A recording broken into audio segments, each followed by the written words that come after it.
नमस्कार साथियों, स्वागत है आपको अपने YouTube चैनल एग्रो पाठशाला में। आई होप आप सब अच्छे होंगे और तैयारी में लगे होंगे। देखिए, वैकेंसी का जो भी नोटिफिकेशन था यूपी एजीटीए के लिए वो तो पब्लिश कर दिया गया है। बिहार में जो बच्चे इंतज़ार कर रहे हैं प्लांट प्रोटेक्शन एंड सुपरवाइजर का,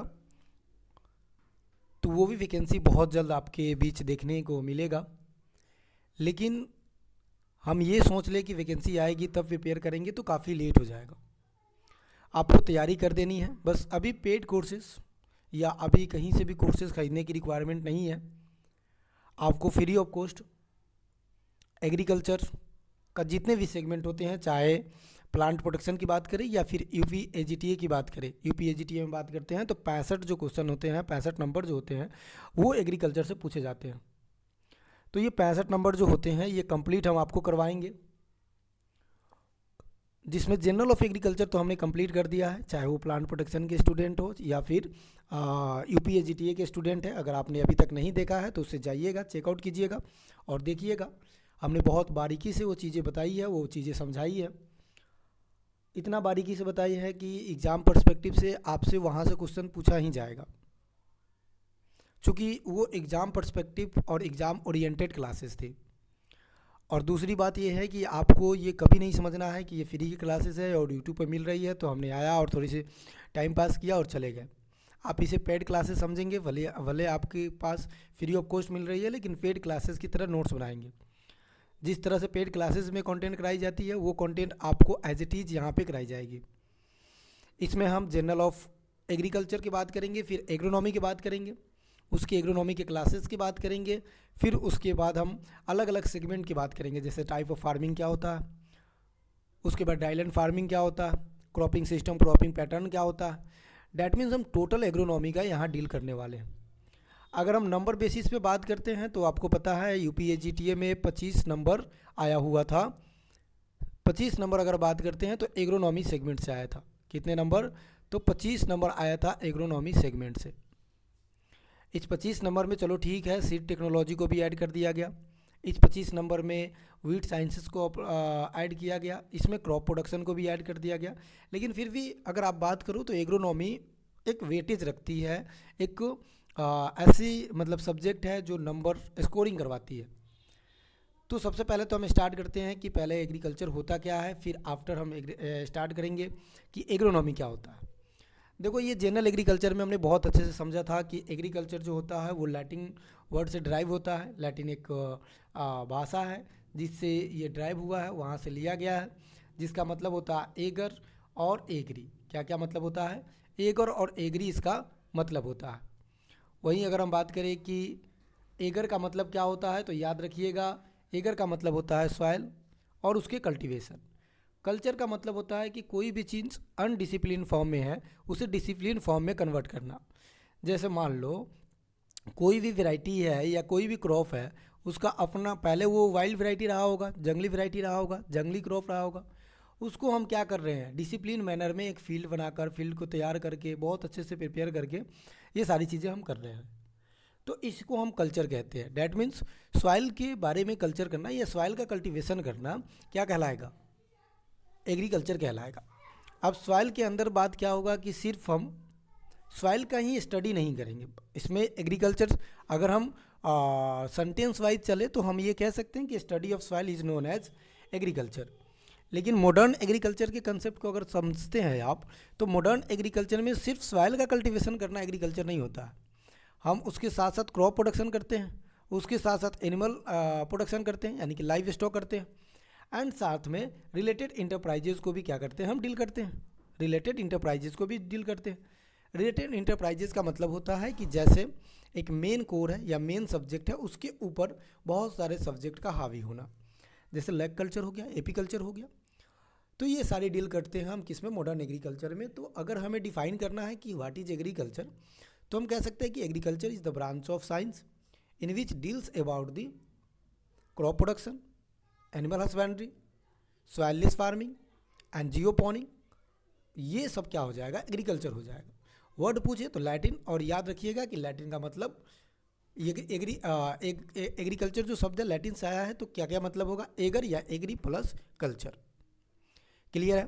जिसके भी लास्ट में लैटिन होता है, जिसके भी कल्चर होता है, तो वो लैटिन शब्द का होता है, कुछ एक्सेप्शन छोड़कर, कुछ अपवाद को छोड़कर, ठीक है। तो एग्रीकल्चर क्या है? एक साइंस है जिसमें हम soil, growing of crop, rearing of live stock, ये हम करते हैं। इसे हम क्या कहते हैं? एग्रीकल्चर कहते हैं। क्या कहते हैं? एग्रीकल्चर कहते हैं। तो पहला सेगमेंट हमारा एग्रीकल्चर समाप्त हुआ। अब एग्रीकल्चर के अंदर, जैसे हमने आपको बोला कि एग्रीकल्चर के अंदर हम 3 चीज़ें पढ़ते हैं। अगर हम मोटा मोटी बात करें तो एग्रीकल्चर के अंदर हम 4 चीज़ें ऐड कर सकते हैं। पहला चीज़ ये होगा कि एक तो क्रॉप प्रोडक्शन पढ़ेंगे, दूसरा लाइव स्टॉक पढ़ेंगे, तीसरा अगर हम बात करें सॉइललेस फार्मिंग पढ़ेंगे, चौथा हमारे पास आ जाता है इंटरप्राइजेस, अदर इंटरप्राइजेस, ठीक है। अब जब हमने बोला क्रॉप प्रोडक्शन, तो क्रॉप प्रोडक्शन का मतलब ये थोड़ी होगा कि agronomy crop production. Crop production का मतलब होता है, ये भी फर्दर 2 भागों में होता है। एक तो फील्ड क्रॉप, कौन सी क्रॉप? एक फील्ड क्रॉप, और एक हम कह सकते हैं गार्डन क्रॉप। क्या क्रॉप? Garden crop. अब देखो, इसको थोड़ा सा, इसको बेसिक अगर समझते हैं, बेसिक समझते हुए चलते हैं, तो हम ऐसे कहेंगे कि किसी कंडीशन में या किसी समय पहले इंसान अपनी ज़रूरत पूरा करने के लिए क्या करते थे, मतलब इंसानों को जो ज़रूरत है, जैसे कि रोटी, कपड़ा, जो मकान है, उसमें से अगर हम बात करें एग्रीकल्चर की नीड की, तो हम जानते थे कि हमारे पास एक तो मेजर नीड होता है और एक माइनर नीड होता है। मेजर नीड में अगर हम बात करें तो CHO यानी कि कार्बोहाइड्रेट, उसके बाद अगर हम बात करें तो प्रोटीन हमें ज़रूरी होता है, उसके बाद अगर हम बात करते हैं तो हमारे पास फैट भी ज़रूरी होता है। अब जो हमारे पास कार्बोहाइड्रेट है, ये तो राइस से मिल जाएगा, व्हीट से मिल जाएगा, डैट मीन्स हम कह सकते हैं कि सीरियल से मिल जाते हैं। सीरियल से क्या प्राप्त होता है? कार्बोहाइड्रेट होता है। अगर वहीं फैट की बात करें तो पल्सेस, वहीं अगर हम प्रोटीन की बात करें तो पल्सेस, फैट की बात करें तो वाइल्ड सीड क्रॉप। ये आप अगर कंज्यूम करते हो तो आपको ये मेजर जो भी कंपोनेंट या मेजर जो बेसिक चीज़ें हैं वो आपको मिल जाएगा। माइनर की बात करें तो उसमें विटामिन्स और उसके साथ साथ मिनरल्स, ये हमें कहाँ मिलेगा? तो फ्रूट क्रॉप यानी कि हमें गार्डन क्रॉप से मिलेगा। तो पहले तो लोग जब एग्रीकल्चर करते थे या फिर एग्रोनॉमी की बात आता था तो हमेशा, मतलब एग्रीकल्चर का बात आता था तो वो हमेशा फील्ड क्रॉप को ग्रो करते थे। लेकिन यहाँ पे क्रॉप प्रोडक्शन को याद रखेंगे, 2 भागों में बांटते हैं, एक तो फील्ड क्रॉप, एक हम गार्डन क्रॉप के भागों में बांटते हैं। फील्ड क्रॉप का मतलब है जो फील्ड पे करेंगे, गार्डन मतलब जो एक इनक्लोज एरिया में हम करते हैं, ये गार्डन क्रॉप होता है। तो बेसिक नीड था तो पहले तो फील्ड क्रॉप अपनाया जाता था, गार्डन बहुत कम लोग लगाते थे, बहुत कम लोग यूज़ करते थे।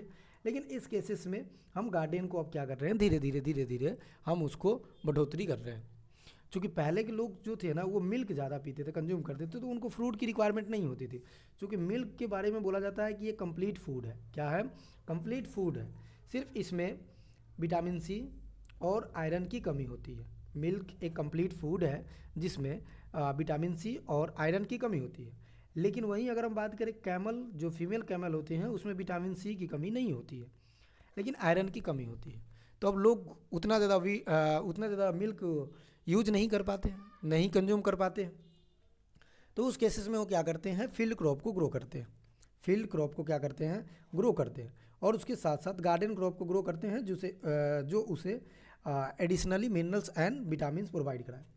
फील्ड क्रॉप का मतलब है कि जिसको हम फील्ड को पहले तैयार करेंगे, फील्ड तैयार करने के बाद सोइंग करेंगे, सोइंग के बाद बहुत सारा इंटरकल्चर होगा, फिर बाद में हार्वेस्टिंग आएगा। ये सारा प्रक्रिया क्या कहलाता है? तो हमारा एग्रोनॉमी मतलब फील्ड क्रॉप कहलाता है। फील्ड में हमने लगाया है। हालांकि गार्डन क्रॉप भी तो फील्ड में ही लगाएंगे, लेकिन वो गार्डन्स में लगाएंगे।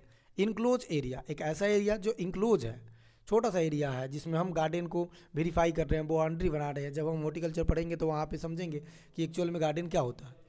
तो गार्डन में कल्टीवेशन करना गार्डन क्रॉप कहलाएगा, जिसे हॉर्टिकल्चर में हम पढ़ते हैं। फील्ड में कल्टीवेशन करना एग्रोनॉमी कहलाता है, या क्रॉप कल्चर का क्रॉप प्रोडक्शन का दूसरा टाइप्स है या पहला टाइप्स है। अब एग्रोनॉमी होता क्या है? एग्रोनॉमी में जैसे कि हमने आपको बोला कि एग्रोनॉमी में हमें क्रॉप प्रोडक्शन करना है। तो आप क्रॉप प्रोडक्शन करने के लिए क्या करोगे? पहले फील्ड को मैनेजमेंट करोगे, और क्रॉप किस तरीके से लगाना है, किस पैटर्न पे लगाना है, किस सिस्टम पे लगाना है, यही करोगे, यही करना पड़ेगा। तो एग्रोनॉमी का मतलब होता है, सबसे पहले तो वर्ड के बारे में बात करते हैं। अगर वर्ड के बारे में बात करें तो हम समझते हैं कि एग्रोनॉमी ग्रीक वर्ड से लिया गया है, क्योंकि लास्ट में MY लगा हुआ है, लास्ट में नोमी लगा हुआ है। आप सब जानते हैं कि जिसके लास्ट में नोमी लगा हो, जिसके लास्ट में लॉजी लगा हो, जिसके लास्ट में RY या Y लगा हो, वो क्या हो जाते हैं? ग्रीक का शब्द हो जाता है। एक्सेप्शन इज़ द एवरीवेयर, अपवाद हर जगह होते हैं। जैसे कि फॉरेस्ट्री, लास्ट में RY लगा हुआ है, लेकिन फॉरेस्ट्री जो होता है वो फॉरेस्ट शब्द से लैटिन भाषा से लिया गया है। उसी तरह से पोमोलॉजी लैटिन और ग्रीक दोनों से लिया गया है। उसी तरह से अगर हम बात करें सोशियोलॉजी, जो लैटिन और ग्रीक दोनों से लिया गया है। तो इस केसेस में हमें याद रखनी है भाषा और उसके लैंग्वेजेस के बारे में। एग्रोनॉमी बात कर रहे थे, agronomy drive from the Greek word agro, जिसका मतलब होता है फील्ड। एग्रो का मतलब क्या होता है जी? फील्ड। और एक होता है नोमस, जैसे हम नाबार्ड नोम्स पढ़ते हैं, तो नोमस का मतलब होता है रूल, नोमस का मतलब होता है तरीका, नोमस का मतलब होता है ढंग। तो नोमस मतलब हम कह सकते हैं मैनेजमेंट। तो हम क्या कह सकते हैं कि ये ग्रीक वर्ड से लिया हुआ शब्द है, जो हम फील्ड को मैनेज करते हैं, उसको ऑप्टिमम एक इन्वायरमेंट प्रोवाइड करवाते हैं क्रॉप के लिए, उस कंडीशन को हम एग्रोनॉमी कह देते हैं। इसे अगर थोड़ा सा एडवांस लेवल पे हमें बात करना है तो हम कह सकते हैं it is the branch of agriculture science deals with the principle and practice of crop production. Agronomy Greek भाषा का शब्द है जिसका मतलब होता है खेत, नोमस का मतलब होता है मैनेजमेंट। इसमें एग्रीकल्चर साइंस के तौर पे बताया गया है जो फसल उत्पादन और सिद्धांतों के तरीके से जुड़े हैं। जैसे प्रिंसिपल की बात करें, प्रिंसिपल का मतलब क्या हुआ? प्रिंसिपल का मतलब हुआ कि उस एरिया का क्रॉपिंग सिस्टम, उस एरिया का क्रॉपिंग पैटर्न क्या है। प्रैक्टिस का मतलब हुआ कि टीलेज करना, इंटरकल्चर ऑपरेशन करना, ये सब जब हम प्रोसेस बैठाते हैं उसे हम क्या कहते हैं? एग्रोनॉमी कहते हैं। तो एग्रोनॉमी में याद रखेंगे कि उसके उत्पादन, मतलब उत्पादन के सिद्धांत, उत्पादन के तौर तरीके और उसके साथ साथ उसके प्रिंसिपल के बारे में बात करते हैं, उसे हम क्या कह देते हैं? एग्रोनॉमी कह देते हैं। अब जैसे कि हमने बताया कि क्रॉप प्रोडक्शन में फील्ड क्रॉप के बारे में बात किया जाता है, और फील्ड क्रॉप में अगर हम बात करें तो किसके बारे में बात किया जाएगा? तो फील्ड क्रॉप में बात किया जाएगा, एक तो सीरियल्स, लिख लीजिएगा सब कोई, एक तो बात करें तो सीरियल्स, एक बात करें तो पल्सेस, क्या हो जाएगा जी? पल्सेस। एक बात करें तो फैट, फैट के लिए क्या होगा जी? ऑयलसीड क्रॉप हम पढ़ेंगे, क्या पढ़ेंगे? ऑयलसीड क्रॉप पढ़ेंगे। उसके बाद अगर हम बात करें तो फोडर क्रॉप के बारे में पढ़ेंगे। अच्छा, सीरियल्स की अलग टाइप्स आएगा, मिलेट्स, तो वहाँ पे मिलेट्स के बारे में पढ़ लेंगे, परेशान नहीं होना है। उसके बाद पल्सेस, पल्सेस के बारे में भी पढ़ लेंगे। उसके बाद वाइल्ड सीड के बारे में पढ़ लेंगे। उसके बाद अगर हम बात करें तो कैश क्रॉप के बारे में पढ़ेंगे। उसके बाद बात करें तो फोडर क्रॉप के बारे में पढ़ेंगे। आफ्टर देन जो बच रहा है जैसे कि प्लांटेशन क्रॉप, ये सारा हम डिस्कशन क्या करेंगे, इसमें एक एक करके कंप्लीट करते हुए चलेंगे। आई होप कि आपको एग्रीकल्चर के साथ साथ एग्रोनॉमी भी समझ में आया होगा। बात करते हैं आगे, आगे क्या कह रहा है। अब थोड़ा सा बेसिक अगर बात करें कि फादर ऑफ एग्रीकल्चर कौन है, मतलब एग्रोनॉमी फादर कौन है। एग्रीकल्चर का फादर याद रखिएगा कि वर्ल्ड में एनी बोरलॉग, और इंडिया में अगर बात करें तो MS स्वामीनाथन है। क्यों कहते हैं? क्योंकि इन्होंने ग्रीन रेवोल्यूशन चलाया था, इसलिए फादर ऑफ एग्रीकल्चर के बारे में हम थोड़ी सी बात कर लेते हैं, ठीक है। लेकिन यहाँ पे हम एग्रोनॉमी पढ़ रहे हैं तो एग्रोनॉमी के फादर के बारे में बात करेंगे कि पीटर डी क्रेंसी, जिसे हम पीटर डी क्रेंसी के नाम से जानते हैं, जो 1230 से लेकर 1200 AD यानी कि एनो डोमिनी, जब जीसस क्राइस्ट के जन्म के बाद की ये साल है, तो उस समय पीटर डी क्रेंसी ने एक बुक लिखी थी। उस बुक का नाम था ओपस रूलेनियम कॉमोडोरम। क्या हो है? ओपस रूलेनियम कॉमोड्यूरम। ये बुक लिखी गई थी, इसलिए इनको हम फादर ऑफ एग्रोनॉमी कहते हैं। क्या कहते हैं? फादर ऑफ एग्रोनॉमी कहते हैं। लेकिन father of agriculture MS Swaminathan ji को कहते हैं, और इंडिया में तो MS स्वामीनाथन जी है, वर्ल्ड में बात करें तो एनी बोरलॉग है। क्यों कहते हैं? जब हम ग्रीन रेवोल्यूशन पढ़ेंगे तो आपको वहाँ पे समझ में आ जाएगा। अब एग्रोनॉमी के फादर के बारे में जिक्र कर रहे हैं तो आगे एक टर्म आएगा THH। ट्रिपल एच का मतलब होता है क्या? हॉर्स होइंग हस्बेंड्री, ठीक है। इस हॉर्स हस्बेंड्री की बात किया जाए तो जो जेथरो टूल है, इन्होंने एक बुक लिखी थी THH। कब लिखी थी? तो लिख लीजिएगा 1731 में लिखी थी। कब लिखी थी सर जी? तो 1731 में लिखी थी। 1731 में एक बुक लिखी जाती है जिसका नाम है THH बुक नाम है। इस बुक में बताई जाती है सीड ड्रिल के बारे में, इस बुक में बताई जाती है हॉर्स ड्रो के बारे में, इस बुक में बताई जाती है टीलेज के बारे में, इस बुक में बताई जाती है वीड्स के बारे में, इस बुक में बताई जाती है मिनिमम टीलेज के बारे में, इस बुक में बताई जाती है जीरो टीलेज के बारे में। तो ये जितने भी टर्म आप सुन रहे हो, कभी कभी एग्जाम में पूछ भी लिया जाता है कि बताइए एग्रोनॉमी जो वीट का जो टर्म है या वीट का फादर ये कौन है? जीरो टीलेज टर्म किसने दिया? तो जेथरो टूल ने दिया था। लेकिन एक चीज़ हमेशा याद रखिएगा कि जीरो टीलेज तो जेथरो टूल ने टर्म दिया था, लेकिन फादर ऑफ टीलेज की बात करें जीरो टीलेज का, तो याद रखिएगा JV ट्रिपलेट। क्या हो जाएगा जी? JV triplet. क्या हो जाएगा? तो JV ट्रिपलेट, ठीक है। तो इसको भी याद रखना। हालांकि टीलेज पढ़ेंगे तो वहाँ पे इस चीज़ को बहुत अच्छे से डिस्क्राइब करेंगे। अब 2 फादर हम देख चुके हैं, हालांकि इसको हमने जनरल एग्रीकल्चर में भी करा दिया है, लेकिन फिर भी थोड़ी सी फादर्स के बारे में बात करें तो एग्रीकल्चर में काफ़ी ज़्यादा इंपॉर्टेंट है, ये आपको आगे काम देगा, इसीलिए थोड़ी सी फादर्स के बारे में बात करते हैं। Father of agriculture world level में बात करें तो आपको पता है, अभी हमने बताया आपको कि किनको कहते हैं, एनी बोरलॉग साहब को कहते हैं। Father of agriculture in India की बात करें, एम.एस. स्वामीनाथन जी को कहते हैं। फादर ऑफ एग्रोनॉमी की बात करें, पीटर डिक्रेंसी के बारे में बात करते हैं। फादर ऑफ ग्रीन रिवोल्यूशन की बात करें तो एनी बोरलॉग। एनी बोरलॉग को क्यों कहते हैं father of green revolution in world? क्योंकि ग्रीन रिवोल्यूशन ये वर्ल्ड में सबसे पहले इन्होंने अंजाम दिया था, उसको सक्सेस बनाया था, और इन्हीं की वजह से तरह तरह के जो लोग हैं उन मतलब तरह तरह का जो देश है उनको देखकर मतलब इन्हीं को देखकर या फिर इनसे जो बीजे लेकर अपना ग्रीन रिवोल्यूशन स्टार्ट किया था। हालांकि इंडिया भी एनी बोरलॉग साहब से मिलकर आकर और उनसे बीज लेकर ही बात की थी। दूसरा फादर ऑफ मेटीरियोलॉजी। मेटीरियोलॉजी में हम मौसम विज्ञान की स्टडी करते हैं, इसमें हम वेदर्स एंड क्लाइमेट्स के बारे में समझते हैं, तो ये हमारा क्या हो जाएगा, मेटीरियोलॉजी हो जाएगा। अगर इसके फादर की बात करें तो हुक हुआर्ड इसके फादर साहब हैं। फादर ऑफ एग्रोमेट्रोलॉजी की बात करें तो एल ए रामदास को हम क्या कहते हैं, father of agrometeorology in India की बात कर रहे हैं। फादर ऑफ क्लाइमेटोलॉजी आपको पता है कि वाल्डीमेर यानी कि डब्ल्यू पेटर जो कोपन साहब है, इनको कोपन क्लासिफिकेशन भी हम पढ़ते हैं 1900 में, पढ़ेंगे इसके बारे में भी। उसके बाद फादर ऑफ नेचुरल फार्मिंग के बारे में मैंने बताया था, मनसानबू फुकाका, या फिर हम कहते हैं मोसानकू फुकाका, मोसानबू फुकाका, ठीक है, father of natural farming. Zero budget natural farming का मतलब है कि कौन फादर है इनके, तो सुभाष पालेकर। अगर हम फादर ऑफ फार्मिंग की बात करें, organic farming, sir Albert ward. हालांकि इससे पहले हमारे पास ऑर्गेनिक फार्मिंग होता था, लेकिन सर एल्बर्ट वार्ड ने इस कंसेप्ट को चोरी करके लेके गए, तो इसलिए इनको कहते हैं फादर ऑफ क्या कहते हैं, तो father of organic manure, organic farming कहते हैं। टीलेज के फादर जेठो टूल बताया है हमने। जीरो जो टर्म है जीरो टीलेज, ये तो जेठो टूल ने दिया था, लेकिन इनके फादर जेफी ट्रिपलेट को माना जाता है। तो इस बात को क्या करेंगे, याद रख लेंगे, ये बहुत ज़रूरी है। अब आते हैं कि एग्रोनॉमी पढ़ते हैं तो उसका क्या स्कोप है। जैसे अपन पढ़ते हैं तो पहले देखते हैं ना भाई, इस स्कोप क्या है, एग्रीकल्चर कर रहे हैं तो क्या क्या अपन कर सकते हैं या क्या क्या हो सकता है। तो जैसे ही हम स्कोप की बात करते हैं तो स्कोप में हमारे पास आता है पहला स्कोप जीडीपी। देखिए, अगर एग्रोनॉमी होगा तो क्रॉप प्रोडक्शन होगा, एक तो फूड सिक्योरिटी बढ़ेगा, उसके साथ साथ जब वो फूड ज़्यादा प्रोडक्शन में हो जाएगा, ट्रेड हम करना स्टार्ट कर देंगे, तो वहाँ से हमें रेवेन्यू जनरेट होगा, और रेवेन्यू जनरेट होगा तो वो जीडीपी में काउंट होगा। जीडीपी का मतलब ही होता है ग्रोस डोमेस्टिक प्रोडक्ट, यानी कि जो हमने अपने इंडिया में प्रोडक्ट को डेवलप किया उसको हम क्या कहेंगे, जीडीपी कहेंगे। क्लियर है? तो जीडीपी का मतलब ये होता है। अगर जीडीपी बात करें कि एग्रीकल्चर को जीडीपी कितना मतलब जीडीपी को एग्रीकल्चर कितना कंट्रीब्यूट करती है, तो हम याद रख लेंगे 16 से 18, लेकिन 17 भी बोल दिया जाएगा तो कोई परेशानी की बात नहीं है। प्रोवाइड ऑफ एम्प्लॉयमेंट की बात करते हैं। चलिए, तो अपन जीडीपी देख चुके थे कि ये स्कोप ऑफ एग्रोनॉमी में, यानी कि कृषि विज्ञान का जो भी हमारे पास दायरा है, सस्य विज्ञान का, कृषि विज्ञान तो नहीं लिख सकते, या हिंदी देख लीजिएगा, सस्य विज्ञान। तो सबसे पहले तो हमने देख लिया कि जीडीपी पे कंट्रीब्यूशन इनका इतना रहता है। इस बात को लाइटली मत लीजिएगा, ये एग्ज़ाम में ना पूछ लिया जाता है। इवन एनएससी का एक एग्ज़ाम हुआ था, उसमें एग्रीकल्चर का जीडीपी में पूछा था कि कितना कंट्रीब्यूशन होता है, तो 16 से लेकर 17.5 यानी कि 18% के आसपास में जीडीपी होता है। प्रोवाइड एम्प्लॉयमेंट की अगर बात करें तो 58% एम्प्लॉयमेंट प्रोवाइड कराया जाता है, लमसम 60% के करीब में।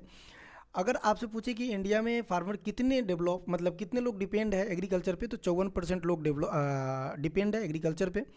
लेकिन वहीं आपसे पूछते हैं कि रूरल एरिया में एग्रीकल्चर पे कितने डेवलप है मतलब डिपेंड है, तो आपको पता है 70% है। ठीक है, इस बात को याद रखेंगे। अच्छा, टोटल एक्सपोर्ट की अगर हम बात करें, मतलब हम बाहर सामान जो भेजते हैं, एक्सपोर्ट करते हैं, उससे हम कितना पैसे कमा रहे हैं और रॉ मटेरियल हमें कितना मिल रहा है, तो आसपास की अगर हम बात करें तो 15% तक हम वहाँ से लर्निंग करते हैं, मतलब अर्न करते हैं। उसके साथ साथ रॉ मटेरियल की बात करते हैं तो एग्रीकल्चर से टेक्सटाइल आता है, उसके बाद सिल्क आता है, शुगर आता है, राइस करते हैं तो प्रोडक्शन वहाँ से राइस का मिल रहा है। उसके बाद अगर हम बात करें तो मिल्क प्रोडक्शन मिलता है। ये सारा प्रोडक्शन हमारा रॉ मटेरियल के रूप में आता है। मेंटेनिंग की बात करें तो एग्रोनॉमी क्या क्या मेंटेन करके रखता है, तो फूड सिक्योरिटी को मेंटेन करता है, नेशनल सिक्योरिटी या वाजविल, मतलब फूड सिक्योरिटी अगर बढ़िया होगा तो हमारा राष्ट्रीय जो खाद्य सुरक्षा होगा वो बढ़िया होगा। हमें किसी दूसरे पे डिपेंड नहीं रहना होगा, हमारे पास उतना सफिशिएंट फूड होगा जितना हमें चाहिए, जितना हमें सर्वाइवल के लिए ज़रूरी है। तो ये छोटा सा स्कोप ऑफ एग्रोनॉमी था। तो scope of agronomy I hope कि आपको क्लियर हुआ होगा, समझ में आया होगा। अब आगे चलते हैं, अब आगे समझते हैं कि जैसे हमने बोला कि एग्रोनॉमी में हम क्रॉप के प्रिंसिपल एंड प्रैक्टिसेस के बारे में बात करते हैं। तो पहले तो हमें एग्रीकल्चर का जो क्रॉप है उसके बारे में पता होनी चाहिए कि क्रॉप होता क्या है, मतलब फसल क्या होता है। पहले तो ये पता होनी चाहिए कि फसल एक्चुअल में क्या चीज़ है। तो फसल के बारे में हम पढ़ते हैं कि फसल एक ऐसा पौधा है, इसको ना भी याद रखें ना तो हम याद रख सकते हैं। क्रॉप का मतलब होता है जिसको हम प्रॉपर सोइंग करते हैं और हम उसको एट ए टाइम हार्वेस्ट कर लेते हैं, मतलब एक समय आने पे हार्वेस्ट कर लेते हैं। तो सोइंग से लेकर हार्वेस्टिंग तक का जो प्रक्रिया है, सोइंग से लेकर हार्वेस्टिंग तक का जो प्रक्रिया है ये क्या कहलाएगा, क्रॉप कहलाएगा। सोइंग से हार्वेस्टिंग तक का जो प्रक्रिया है वो उसे हम क्या कहेंगे, क्रॉप कहेंगे। क्योंकि हम डिसिप्लिन मैनर में कर रहे हैं। सोइंग करेंगे तो फील्ड को प्रिपेयर करेंगे, उसमें इरिगेशन फैसिलिटी देंगे, उसमें फर्टिलाइजर देंगे, अगर बाहर से हमें पेस्टिसाइड देना है तो पेस्टिसाइड देंगे, क्योंकि हमें क्रॉप प्रोडक्शन करवाना है। और एक टाइम ऐसा आएगा जहाँ पे हम क्या कर लेंगे, हार्वेस्ट कर लेंगे। तो सोइंग से लेकर हार्वेस्ट का जो भी समय होता है ना, उस प्रोसेस को हम कहते हैं क्रॉप पीरियड। क्या कहते हैं, फसल अवधि कह देते हैं। लेकिन ये जो तरीका है करने का डिसिप्लिन मैनर में, उसी को हम क्रॉप कहते हैं। लेकिन एक चीज़ और याद रखिएगा, वीड को हम ग्रो नहीं करवाते हैं।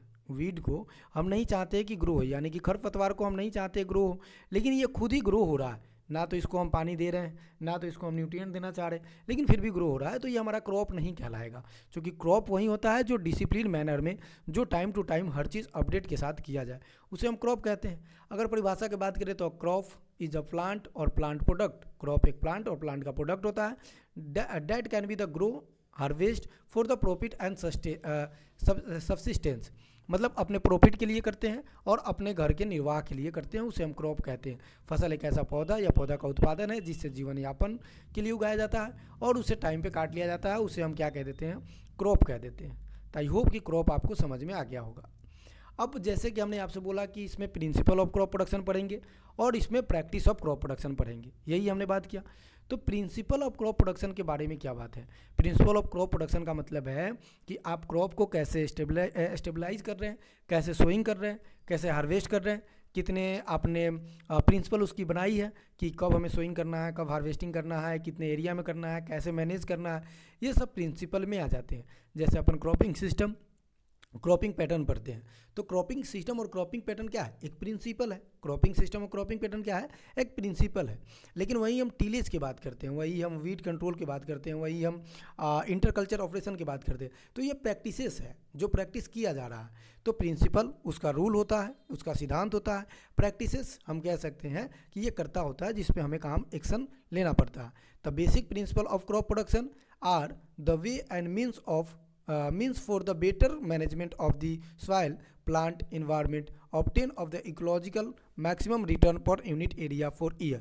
यानी कि एक साल के अंदर में हम, मतलब जो हमारे पास पर यूनिट एरिया है वहाँ से ज़्यादा हम प्रोडक्शन ले सके, रिटर्न ले सके, ये क्या कहलाएगा, प्रिंसिपल कहलाएगा। क्लियर है। चलिए अब थोड़ा सा ये भी समझते हैं कि planning of programming, maximum utilisation, labour, land labour capital, sunshine, rain water, उसके साथ साथ बात करें तो water temperature, humidity, transport, marketing, ये सब क्या है, उसकी प्रिंसिपल है कि कैसे काम होगा, कैसे लेबर कितना रखेंगे, कितना ट्रांसपोर्ट होगा, ह्यूमिडिटी कितनी चाहिए, इसके लिए मार्केटिंग फैसिलिटी होनी चाहिए, रेनफॉल कितनी चाहिए, रेन वाटर कितनी चाहिए, टेम्परेचर कितनी चाहिए, ये सब क्या है, प्रिंसिपल है। प्रिंसिपल के अंदर अगर बात करते हैं तो proper field management by the tillage, ये प्रैक्टिसेस है। क्या है, प्रैक्टिसेस है, ये याद रखिएगा। टीलेज जहाँ भी आ जाए उसके साथ साथ preparation of the field channel, bunding banana, irrigation and drainage को अडॉप्ट करना, ये सब प्रैक्टिसेस हो जाते हैं। क्या हो जाते हैं, प्रैक्टिसेस हो जाते हैं। तो एक तो प्रिंसिपल और दूसरा प्रैक्टिकल। तो हम क्या कह सकते हैं, principle and practices of the crop production is known as agronomy. तो एग्रोनॉमी का मतलब हुआ कि उसके प्रिंसिपल एंड उसके प्रैक्टिस को समझना। Principal that means crop production और प्रिंसिपल मतलब हम कह सकते हैं कि मतलब क्रॉपिंग सिस्टम और क्रॉपिंग पैटर्न, ये सब क्या है, प्रिंसिपल है, कैसे करना है, कितना करना है, कब करना है। और इसके साथ साथ प्रैक्टिस का मतलब क्या हो गया, टीलेज करना, उसके फील्ड को तैयार करना, उसके फील्ड को बहुत अच्छे से बना के रखना, ये सब प्रैक्टिसेस में आ जाते हैं। तो याद रखेंगे कि एग्रोनॉमी का दो कंपोनेंट, पहला कंपोनेंट प्रैक्टिसेस, दूसरा कंपोनेंट प्रिंसिपल। प्रिंसिपल मतलब उसका सिद्धांत, प्रैक्टिसेस मतलब जो हम करते हैं, ठीक है, ये बातें आपको याद रखनी। थोड़ी सी हम बेसिक चीज़ें समझते हैं, इंपॉर्टेंट डेट के बारे में समझ लेते हैं। हालांकि जब हम मेट्रोलॉजी पढ़ेंगे या फिर जब मानसून विज्ञान पढ़ेंगे तो वहाँ पे हम ये डेट के बारे में जिक्र करेंगे। जब हम मानसून पढ़ते हैं तो मानसून में जिक्र करते हैं, लेकिन फिर भी यहाँ पे एग्रीकल्चर डेट आया हुआ है, इसलिए थोड़ा सा डे के बारे में हम क्या करते हैं, डिस्कशन कर लेते हैं। इंपॉर्टेंट डेट है। अगर आपसे पूछे एग्रीकल्चर क्रॉप ईयर, मतलब कि भारत में कृषि फसल वर्षा कब मनाई जाती है, तो फसल वर्ष की बात करें तो जुलाई से लेकर जून तक। कब? जुलाई से लेकर जून तक, यानी कि जुलाई से लेकर आने वाले जो अगला जून है, वो जो ईयर्स होते हैं वो ईयर क्या होते हैं हमारे पास, क्रॉप मतलब एग्रीकल्चर क्रॉप ईयर होते हैं।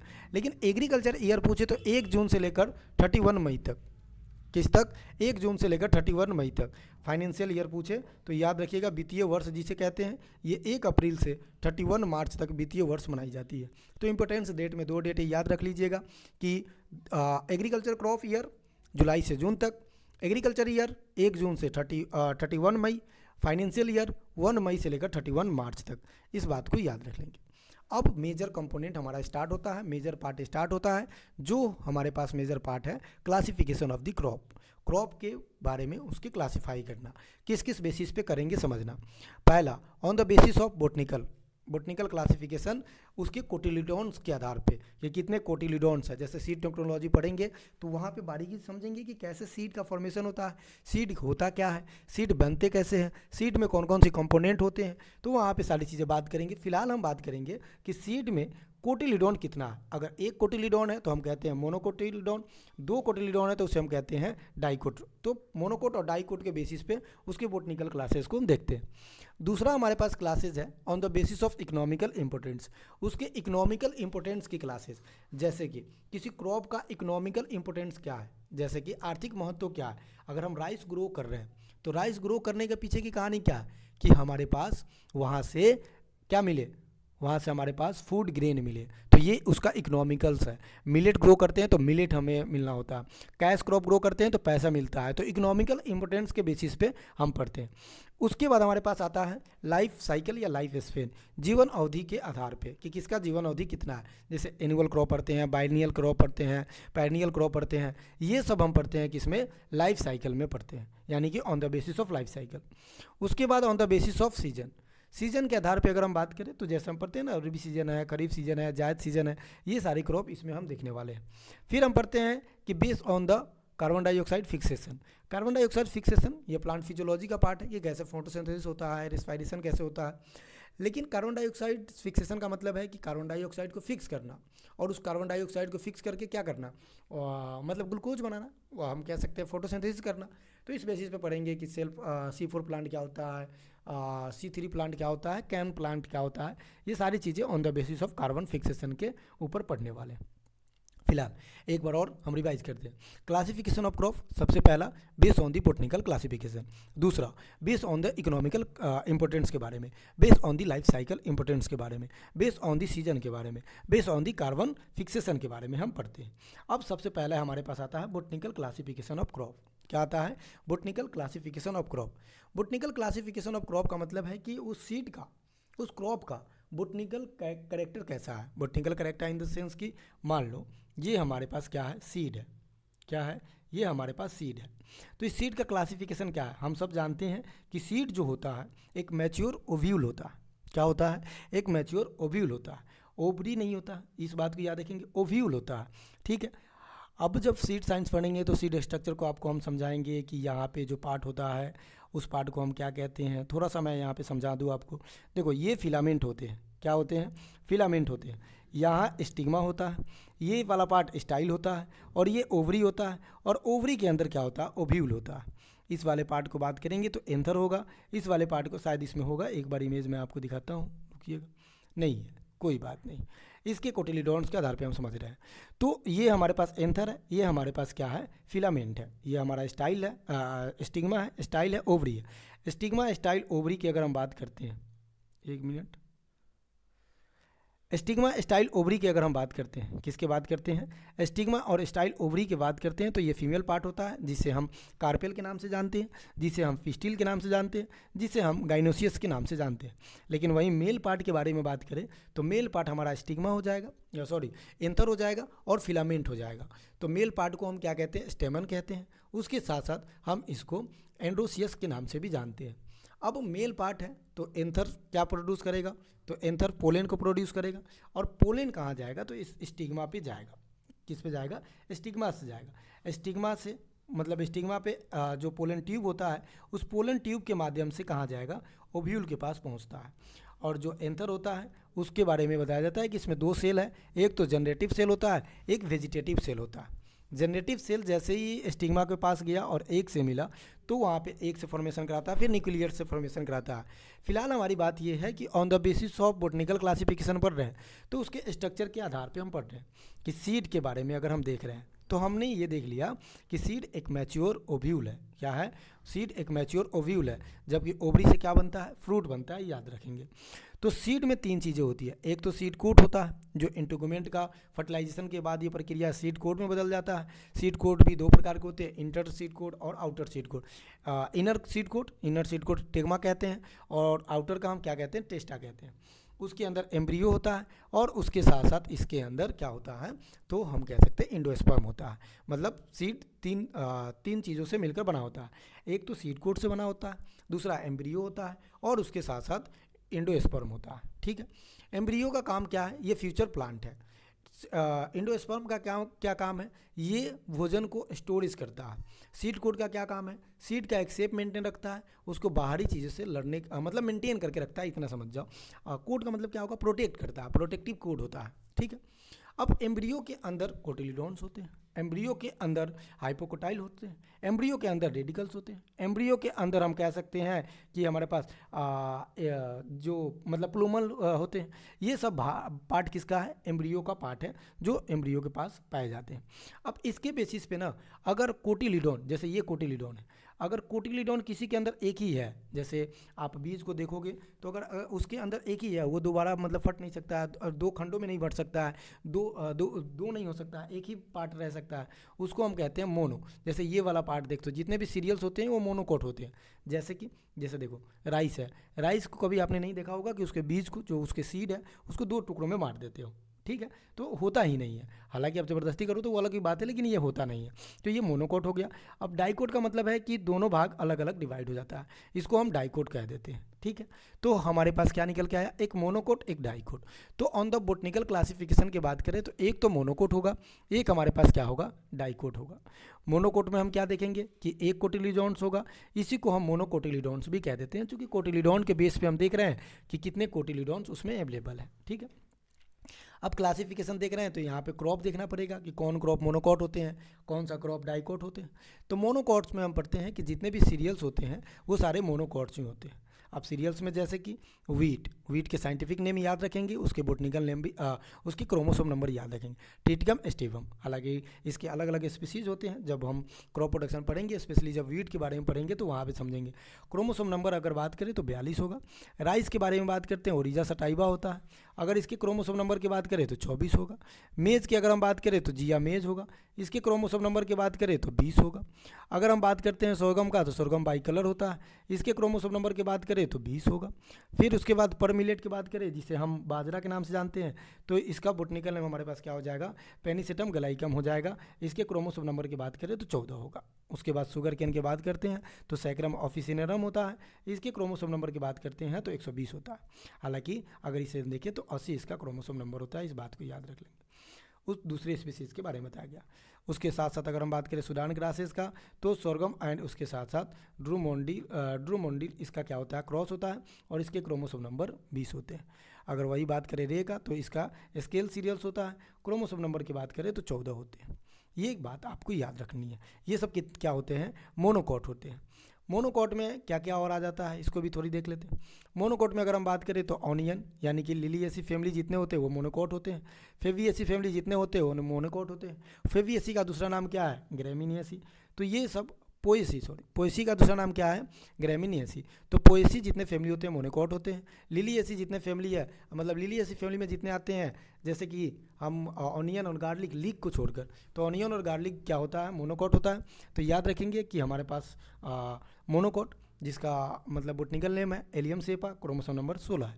गार्लिक की बात करें तो एलियम सटाइवम, ठीक है, सटाइवम, और इसके भी बोटनिकल क्रोमोसोम नंबर कितने हैं? 16 है।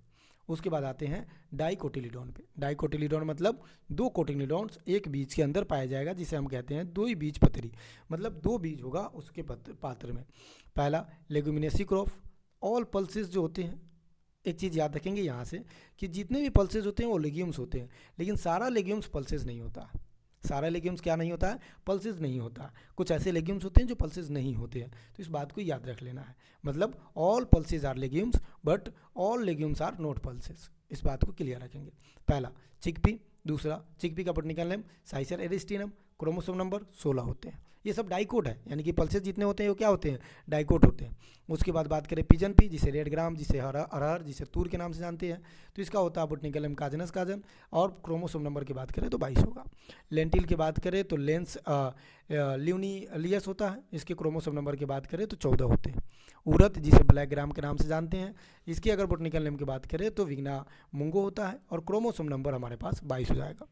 अगर हम बात करें मूंग ग्रीन ग्राम तो विग्ना रेडियाटा होता है इसके बोटनिकल नेम, और इसकी क्रोमोसोम नंबर कितना होगा? 22 होगा। फिर वहीं बात करें फ्रेंच बीन तो इसका बोटनिकल नेम हो जाता है क्या हमारे पास? फैसियोलस वर्गेरिस, और इसके बोटनिकल नेम क्रोमोसोम नंबर 22 हो जाएगा। वहीं क्लस्टर बीन की बात करें तो क्लस्टर बीन हमारा क्या हो जाएगा? साइमोनोप्सिस टेट्रागोनोबोला, इसके क्रोमोसोम नंबर हो जाते हैं 14। वहीं अल्फा अल्फा, जिसे हम लूसर्न कहते हैं, इसे हम किंग ऑफ फोडोक्रॉप भी कहते हैं, इसकी अगर हम बोटनिकल नेम की बात करें, मतलब इसके बोटनिकल नेम की बात करें तो क्या हो जाएगा? मेडिकागो सटाइबा इसका बोटनिकल नेम हो जाएगा, मेडिकागो सटाइबा, और इसके क्रोमोसोम नंबर कितने हैं? तो 32 है। वहीं सोयाबीन की बात करें तो ग्लाइसिन मैक्स, और इसके क्रोमोसोम नंबर की बात करें तो 20 हो जाएगा। कुल मिला के हमारे पास ये क्राइटेरिया है जो आपको याद रखनी है। तो ये डाइकोट है, और इससे पहले हमने जितना पढ़ा वो मोनोकोट है। तो आई होप आपको ये चीज़ें समझ में आ गया होगा। डाइकोट में और देखते हैं डाइकोट में कौन कौन सी और बीजें हैं। तो डाइकोट में बात करते हैं तो जितने भी लेगुमिनेसी होती है वो क्या होता है? ये सब डाइकोट होता है। जैसे लेगुमिनेसी फैमिली से आते हैं, जैसे ग्राउंडनट भी हमारे पास क्या है? डाइकोट है। जैसे कि हम कह सकते हैं रेड क्लोव क्या है? डाइकोट है। जो हम कहते हैं इब्जिटियन क्लोव, जिसे बरसीम कहते हैं, ये भी क्या है? ये भी हमारे पास डाइकोट है। इसके बोटनिकल नेम एरेचियल हाइपोजियल, एरेचिस हाइपोजियल, इसके क्रोमोसोम नंबर 40 होगा। तो ये सारी क्रोमोसोम नंबर और इसके डाइकोट है या मोनोकोट है, इस चीज़ को आपको याद रखनी है। फिर आगे चलते हैं। अगला पॉइंट पढ़े कि डाइकोट और कौन कौन सी हो सकते हैं। तो जितने भी मालवेसी फैमिली के होते हैं वो भी डाइकोट होते हैं। तो कॉटन भी क्या होगा? डाइकोट हो जाएगा। उसके बाद कॉटन का बोटनिकल नेम आपको पता है गॉसिपियम स्पीसीज होता है, चूँकि कॉटन भी अलग अलग स्पीसीज होते हैं। क्रोमोसोम नंबर 26 होगा। वहीं अगर बात करें कि लिन सीड, जिसे भी लेनियसी फैमिली से आता है, तो लिन सीड हमारा क्या है? तो एक फाइबर भी है, यहाँ से फाइबर भी प्रोड्यूस किया जा सकता है लिन सीड से। कहीं कहीं से फ्लैक्स भी कहते हैं, यानी कि दूसरा नाम इसका फ्लैक्स भी है। इसके बोटनिकल नेम की बात करते हैं तो क्या होगा? लिनम यूसीटीटी सिनम हो जाता है। इसके क्रोमोसोम नंबर 30 होते हैं, इस बात को याद रखेंगे। और डाइकोट की बात करें तो पोटैटो, सोलेनेसी फैमिली में जितने भी है वो सब क्या होते हैं? डाइकोट ही होते हैं। जैसे कि पोटैटो की बात करें सोनलम टिबर्सम, टोमेटो की बात करें तो सोनलम लाइकोपर्सिकम, टोबैको की बात करें तो निकोटिना टोबैकम, उसके बाद ब्रिंजल की बात करें तो सोनम मेलोगेना, उसके बाद चिली की बात करें तो कैप्सिकम एनानस। ये सब क्या हो जाएगा? डाइकोट हो जाएगा। जितने भी सोलेनेसी फैमिली होते हैं उसके क्रोमोसोम नंबर याद रखेंगे 24 होगा, 2 को छोड़कर, ठीक है, 2 को छोड़कर। पहला पोटैटो 48 होता है, टोबैको इसका भी 48 होता है। तो ये सब डाइकोट है। और डाइकोट की बात करें तो यहाँ पे तो हमने बात कर ही लिया है, तो ये 2 बार स्लाइड आ गया, तो यहाँ पे थोड़ी सी से छोड़ेंगे। फिर डाइकोट की बात करें तो पेडिएसी की फैमिली से जो होते हैं वो भी क्या होता है? डाइकोट होता है। जैसे कि सीसम, जिसे हम तिल कहते हैं, यानी कि तिल का जो बोटनिकल नेम होता है सिसनम इंडिकम होता है, और याद रखेंगे कि ये डाइकोट होता है। वहीं दूसरी तरफ एस्टेरिएसी फैमिली की बात करें, सबसे बड़ा फैमिली होता है एस्टेरिएसी फैमिली पूरे फील्ड क्रॉप में। उसमें आ जाता है हमारे पास सनफ्लावर, उसमें आ जाता है हमारे पास साफफ्लावर। इसमें एलिनेंथस एनानस इस सनफ्लावर का नाम है, कार्थेमस टिक्टोनियर्स ये साफफ्लावर का नाम है। तो ये सब डाइकोट होते हैं।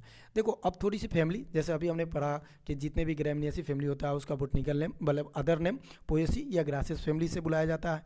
जितने भी लेग्यूम्स जो फैमिली होते हैं उसका दूसरा नाम पोएसी फैमिली होता है, फेविएसी होता है, पोएसी नहीं फेविएसी। उसके बाद ब्रासिकेसी फैमिली जो होता है उसे क्रूसीफेरी फैमिली के नाम से भी जानते हैं। एस्टेरिएसी फैमिली को जो सबसे बड़ा फैमिली है उसे हम कंपोजिट फैमिली के नाम से या डेसी फैमिली के नाम से डीसी फैमिली के नाम से जानते हैं। डीसी फैमिली मतलब इस तरह से उसमें डिस्क बने होते हैं। क्या बने होते हैं जी? तो इस तरह से उसमें क्या बने होते हैं? डिस्क बने होते हैं, इसलिए हम उसे क्या कहते हैं? उसे हम क्या देते हैं? DC family. सोलेनेसी को हम नाइटशेड फैमिली के नाम से भी जानते हैं, नाइटशेसी फैमिली के नाम से जानते हैं। एलिएसी को एमरिलिएसी फैमिली के नाम से जानते हैं। एपीएसी की बात करें तो अम्बलियफेरेसी के नाम से जानेंगे। चिनोपोडियसी फैमिली के नाम की बात करें तो एमरेनेंसी फैमिली के नाम से जानते हैं। लिमिएसी की बात करें तो लिबिएटी फैमिली के नाम से जानते हैं। उसके साथ साथ थिएसी की बात करें तो कैमेलिनेसी फैमिली के नाम से जानते हैं। डैट मीन्स ये उसका फैमिली और उसके अदर्स फैमिली नेम के बारे में रहा। अब हमारा on the basis of seed समाप्त हो गया। कल की क्लास में हम पढ़ेंगे on the basis of economical importance. सबसे इम्पोर्टेंट बात यह है कि अगर ये जो हमने क्लास ली है इसका पीडीएफ चाहते हो तो आप टेलीग्राम आईडी एग्रो पाठशाला पे जुड़ सकते हो, वहाँ पीडीएफ प्रोवाइड करा दिया जाएगा। दूसरी चीज़, इसी के सेगमेंट में रात 10 बजे क्विज चलेगी, तो सारे बच्चे वहाँ पे क्विज देते हैं, तो आप लोग भी क्या कीजिए वहाँ पे आकर अपना क्विज अटेम्प्ट कर सकते हैं, अपना प्रैक्टिस कर सकते हैं कि आपने अभी जो पढ़ा है, आपने जो नोट्स बनाया है उसको कितना आप याद रख सकते हो, मतलब कितना आपके पास याद है। तो ये चीज़ें आप नोट कर लेंगे, ये चीज़ें आप हमेशा याद रखेंगे, क्योंकि ये बहुत ज़रूरी भी है। क्या है? बहुत ज़रूरी भी है। और इसको फ्री ऑफ कॉस्ट की तरह क्लासेस मत देखिएगा, फ्री ऑफ कॉस्ट मिल रहा है, लेकिन पेड क्लासेस की तरह इसको यूज़ कीजिएगा। आई होप कि आप करेंगे और नोट्स बनाएंगे, हम संडे टू संडे चेक भी करेंगे। तो मिलते हैं किसी नई वीडियो के साथ, नई वीडियो क्या आगे वाला सेगमेंट के साथ कल 8 बजे, मतलब इसी टाइम पे डेली वीडियो अपलोड किया जाएगा। तो आप क्या कीजिएगा, चैनल को सब्सक्राइब कर लीजिए, दोस्तों को भेज दीजिए और पढ़ने में लग जाइए, नोट्स बनाना स्टार्ट कर दीजिए। धन्यवाद। जय हिंद, जय भारत।